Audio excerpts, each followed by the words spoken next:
Hello there, and welcome to my vlog.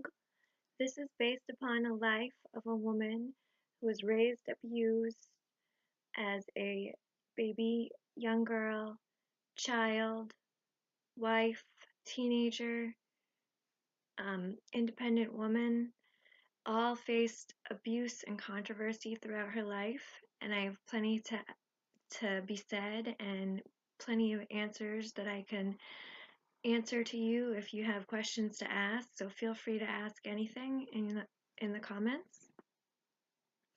Um, Through each vlog, I'll be answering all questions, and this will be based around so many topics that I'm sure I'll be so informative that it might seem a little chaotic at times, but it'll flow and I'll get used to it. This is my first vlog, so bear with me. My name is Nicole Quickwill, and I'm from Florida, and I moved to a small town in New Hampshire where we moved back and forth and back and forth to run from the controversy of our family. And I have a vlog, The Life of an Abused Girl from the Start.com. Please visit my website. And basically, my family and I have struggled through poverty and abuse and controversial society insults, and we've had a hard time throughout our lives. And now I'm on my own. I have no help. It's been 5 years that I've been on my own, and I've been trying to cope with psychological issues that I have. I'm diagnosed PTSD, bipolar, borderline personality disorder, depression, anxiety, and psychotic tendencies, all of which I'd like to be very informative about. Each vlog will touch base on these different topics, including abuse as well, which is my main focus. And today I'd like to just talk about my blog, because it's very important to me. I started from the beginning when I was born in 1984. I was born out of sickness and I had a heart murmur, so I struggled just to be strong to start my life through abuse of health problems. And through the suffering, I became stronger and stronger and have had to deal with many, many challenges, is how I'll put it, because I have also suffered through sexual abuse, physical abuse, mental abuse, emotional abuse, neglect, and much, much, much pain and suffering. And now that I'm on my own, I'm a very hated person because of my mental illness. A lot of people truly do not like me and do not understand me. I feel like I'm an open book when I meet someone. I want to share my entire life story and I can't help myself. Someone once asked me, "What would I do if I could share my life story?" And I suppose I would feel liberated because I would want to advocate for these topics. I would want to advocate for children not to suffer, not to have to go through what I went through and not be protected. I would want to advocate for the mentally ill. We're too discriminated against and our rights are violated all the time over our disability to be able to handle certain situations. I went through dialectical behavioral therapy and it teaches you how to handle situations so simply that it almost delayed my progress because I was at a level that was not at the same pace as the class. But what I realize is half the time with these mental illnesses and suffering from these problems, you need to count to five. 1, 2, 3, 4, 5. It's a grounding technique to be able to say that you're in the here and the now, ready to make a decision, ready to talk about what you need to talk about, which is the case right now. And it was a difficult process going through dialectical behavioral therapy, and I quit, but I still attend psychiatric services and am dealing greatly with trying to overcome my issues, especially with borderline personality disorder, because it prevents me from being me there are so many complications with borderline personality disorder that you make choices that aren't even your own, it seems, and you're constantly questioning, am I good or am I bad? So when I am hated, I know that I want to play the blame game and blame it on my mental illness, but ultimately it's about recovery. And I believe that recovery has a lot to do with being able to share your story. So when someone asks me, what would I do if I could share my story? I would want to be able to help myself help other people. And it would liberate me into finding a new path in life. Right now, I write, I sing, I dance, I blog, I'm starting to vlog, and I a model, and I do all sorts of things to keep busy. But ultimately, I don't even have a job. I'm looking for a job. But things I've done in the past, like strip dancing, has led me to be afraid to be in the public eye. But ultimately, I want to be on camera. I want to write. I want to be able to tell my story. I want to be the real me, which I feel like I can't do in the public eye exactly. If I worked at the grocery store, which is my other job history, or I wouldn't even work at a daycare anymore, but I was an assistant teacher, um, then I would feel too pressured not to be myself, not to be able to cope with my mental illness, not to be able to cope with the abuse I've suffered. Instead, I want to focus in a direction where I can cope with the abuse I've suffered and I can focus on my talents. Everyone see Marilyn Monroe in the background? She also was known to have possibly suffered from borderline personality disorder. She had a mother with bipolar who was in and out of the hospital and prevented Marilyn from having a stable childhood, which my children have also had to go through that. I lost 3 children due to mental illness, and it has been just another nail in my coffin as to why I haven't been able to handle the public eye, because I feel as though, oh, no one could ever understand. But I know there's an audience out there that could really understand, because ultimately people struggle all the time and they feel like they have to keep it a secret. And I mean, this goes way back to when I was born, when there was an HIV/AIDS epidemic and it was a death sentence, and people felt like they had to suffer in silence and not get tested and find out the truth that they had HIV and AIDS, because it was just a death sentence and there'd be so much stigma around their diagnosis. So that's how I feel about having a mental illness, is like it's a death sentence if I have to come forward in the public eye and work at some regular job where I wasn't focusing on what has happened, what I've done, how I've handled it, where I've been, who has hurt me, who I've hurt, all the pieces to the puzzle. And this gives me the chance to focus on what I know. And I really appreciate the opportunity for people to watch and hear what I have to say. Today I wrote a blog starting with the starting point of 1984, because that's the year I was born, and it has to do with my life story. Please visit my blog, The Life of an Abused Girl from the Start.com. I'd appreciate everyone to read it. And I just spoke about the things that had happened to me. Sexual abuse. I don't want to get into the exact nature of it, but it was me and an older boy, and the stigma behind that is that we were both of a young age. And I believe that childhood sexual exploitation is a huge problem. Children get exploited by other children, and they don't really know what to do when they feel like they're exposed, that they're silly in nature, and the other person is willing to pressure them. So they exploit that silliness and use it to their advantage to get what they want. But ultimately, those older children have been through it too, some kind of sexual abuse, trauma, or exposure. And it's just this pattern that has been created. And there's so much of an epidemic now because of the pain that's happened in the past. So there's an epidemic with heroin, there's an epidemic with a cold, there's an epidemic with mental illness, and it all needs to be addressed because ultimately it all starts in childhood. The children need to be protected. I felt that with my children, I need to watch them all the time with other children because of my past. I would never trust another child with my own.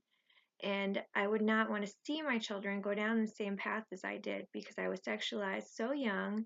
And it wasn't just one occurrence. After it happening to me, it proceeded to happen in a relationship when I was in kindergarten. And it was actually us trying to have sex. And ultimately, I lost him because the whole thing was so immature that I didn't even know what I was doing. I got peed on by 3 boys, 2 of his brothers and himself, because they dared me to kiss them all, and then they peed on me. Apparently, my silly nature made me very judged at such a young age, and it was so traumatizing, and it's still traumatizing because I have to question all the time, am I good or am I bad? What has happened to me? And I don't feel like I knew what I was doing. I feel like it was a very whimsical, silly event. I don't blame these children for anything that happened to me, but I know that if I get myself mixed up in these situations, it's too easy to just say yes. And going through my teen years, I experienced so much pressure of a sexual nature, I actually became a prude. So I've experienced it from both sides of the spectrum. And I believe that people ultimately can be both good and bad all the time. And I struggle with that, who to trust, who to know, what friendships to have. I don't have any friendships, but ultimately, abuse makes people so isolated that they don't know what choices to make throughout their life. And I was abused by my parents, I was abused by other children, I was abused by my husband, and then I abused myself. And at a very young age, I know that I had borderline personality disorder, although I wasn't fully diagnosed with it until a year ago. And with borderline personality disorder, you tend to dissociate, which means to me, like you're trapped inside yourself. And ultimately, it's like your body's going and you're doing things and everything feels so whimsical, but you don't exactly know how to make choices that way. It feels like things are just happening to you, and you're constantly questioning, am I good or am I bad? Is this evil or is this a situation where I belong to heaven? I have angel wings tattooed on my back because ultimately I feel like I have just suffered for people's sins because I never really feel like I consciously made the choice to do these things. It was as though they just happened to me. And people would say, oh, you can't rape the willing. But being silly in nature doesn't mean that you ask for sexual abuse. It it means that you're vulnerable. It means that maybe something happened to you that made you more docile than other people in certain circumstances. To me, being born sick, I believe that I'm a lot more silly and docile than other people. I will do the dumbest things still to this day that remind me of a person with autism almost. Just avoiding situations that are completely ridiculous.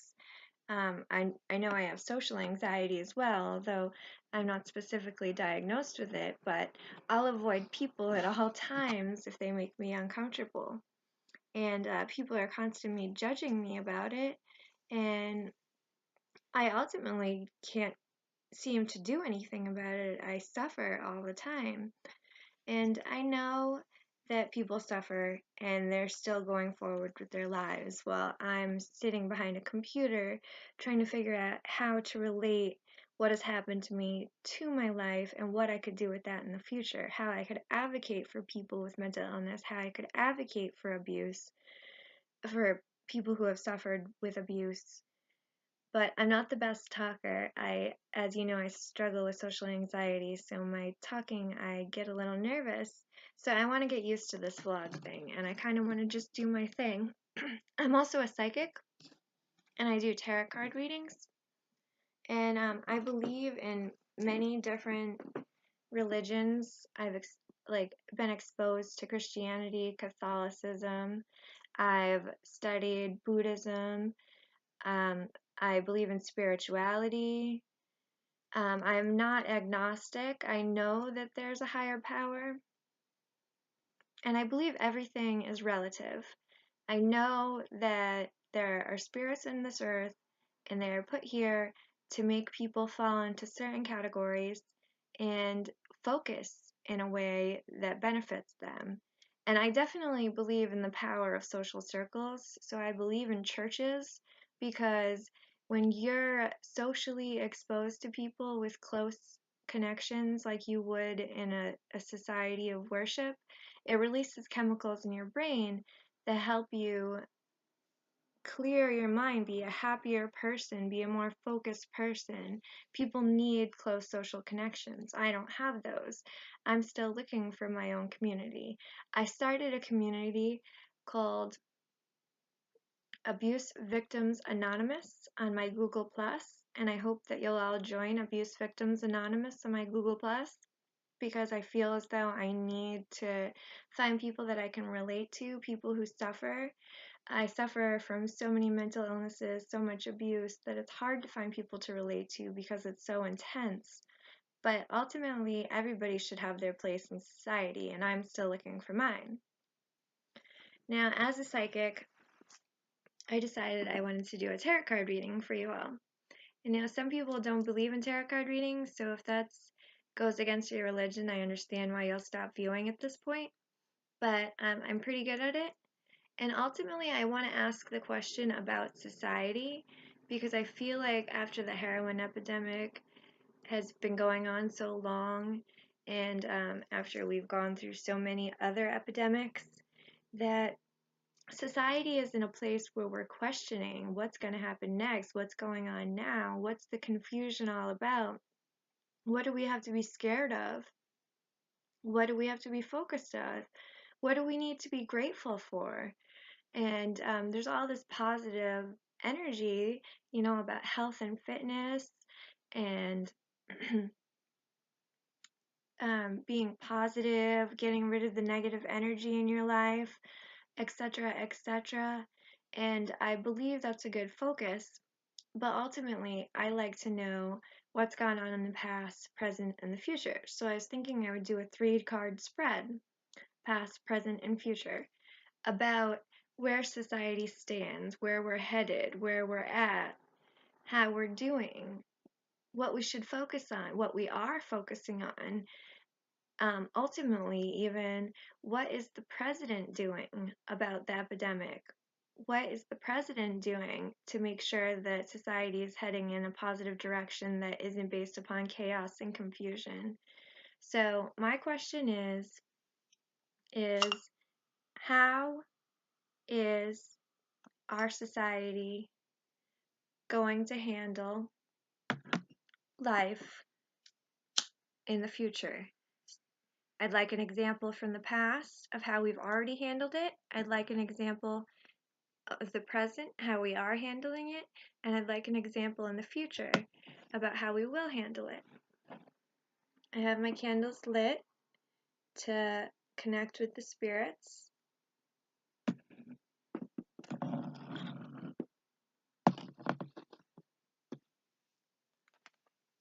This is my tarot deck. It's a new tarot deck. It's one of the more modern ones.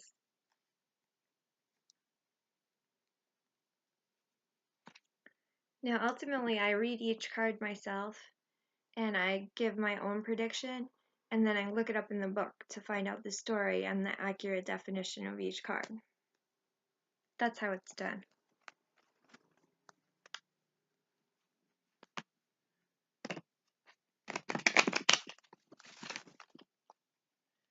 I shuffled it once for the past,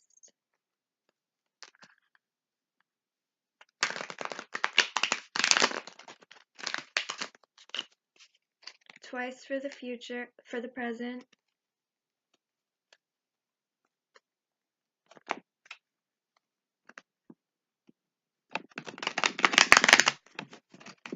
and 3 times for the future, which is the one that's most important.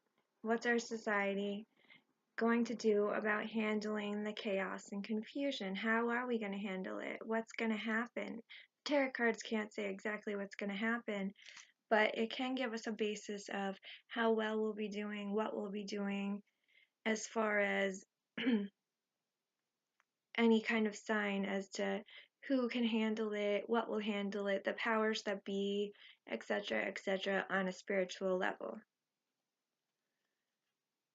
Past, present, future.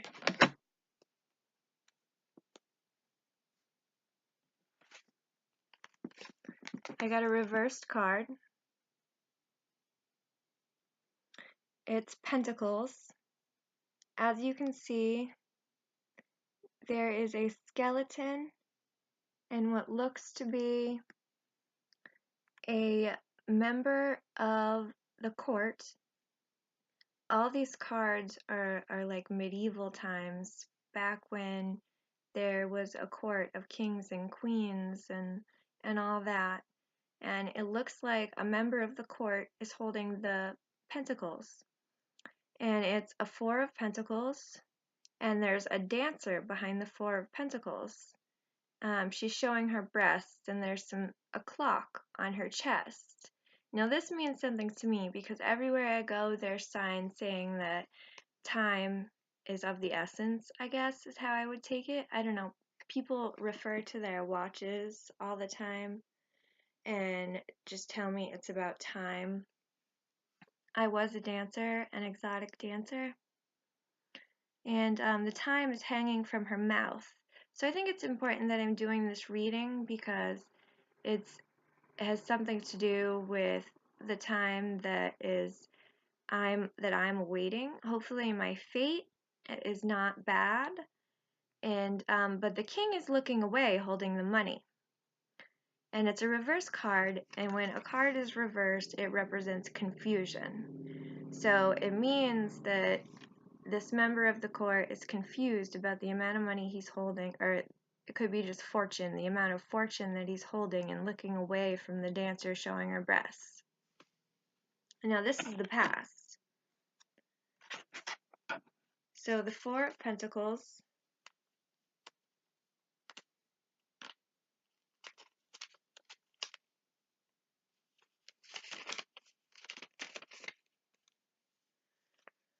unprepared for his doom, the Mizir, and that would be the person of the court, is escorted by a demon. I guess the demon would be a dancer, leading him into the roaring flames of damnation. So the dancer is damnating a member of the court. Looking back on his life, he clutches 4 pentacles in an attempt to make his worldly possessions. So it looks like royalty is holding on tightly to the amount of fortune that he owns. But the reverse meaning means material delays, hardships, and business affairs. So I guess for me, that would mean that I was searching for my place in society, and everybody tells me I need to fall into line and find my place in society, and it's a matter of time, I suppose. And here in the past, there's been a delay. I can't find my place. It's another reverse card. It's the Fool. And I've gotten this card before, and I feel like I play the Fool, but and I want to, because I want it to be known that women of my kind deserve the freedom to express themselves. I believe strongly in expression. I'm a Cancer and I'm a very emotional person, and I believe strongly in expression. And as you can see, this card is reversed. The Fool is dancing. underneath the moon, and it's all about expression, the way that it moves its body. There's fish underneath, which kind of represents, to me, the fool fishing for something. And I suppose that's what I'm doing right now, is fishing for my place in society. I'm not really sure where I'll end up. And perhaps I'm playing the fool. But it's a reverse card, which represents confusion. And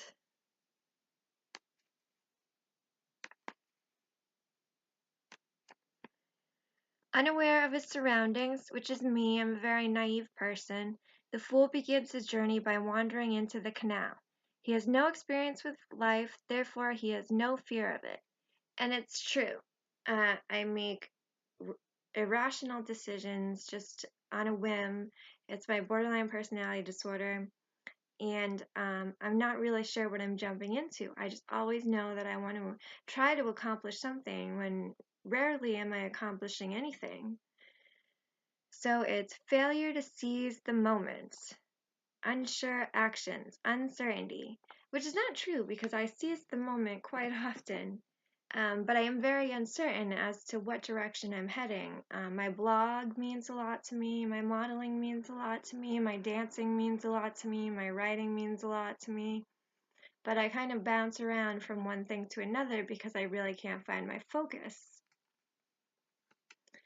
So I guess when it comes to society and me, it's about me finding my place in society. Sometimes I feel like I'm the only person who hasn't found their place in society. In the future,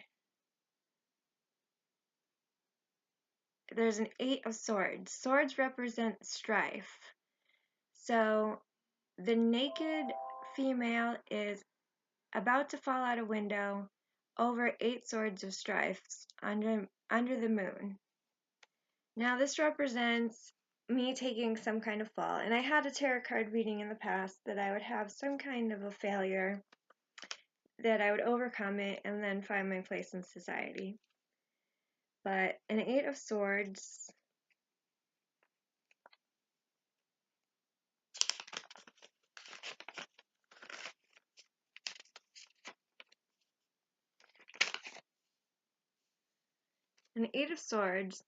bound by the trance of sleep, a woman is beckoned by the deviant moon. That would be me. I'm constantly making decisions by the moon, kind of just going with the flow of nature. 8 swords threaten her from below as she is pulled from her window. The moon's influence over her dreams will soon come to an end. The daybreak is near. Oh, that's good news. Okay, so there's swords threatening me in the future, but the daybreak is near. And it's an upright card. So it's about bondage, being controlled by outside forces, censorship, and restriction, which I feel like I'm being very censored when it comes to my modeling, and when it comes to my dancing, and when it comes to my writing. I feel like no one should dictate my life, but I feel very censored. And that shouldn't be the case. I truly believe in freedom of speech, but in this country, I'm starting to get that it may not be as free as I would hope. And also, I live in the state live free or die, and I'm starting to wonder what that even means, because I feel like I'm being forced into a position that I'm not even sure what it is yet.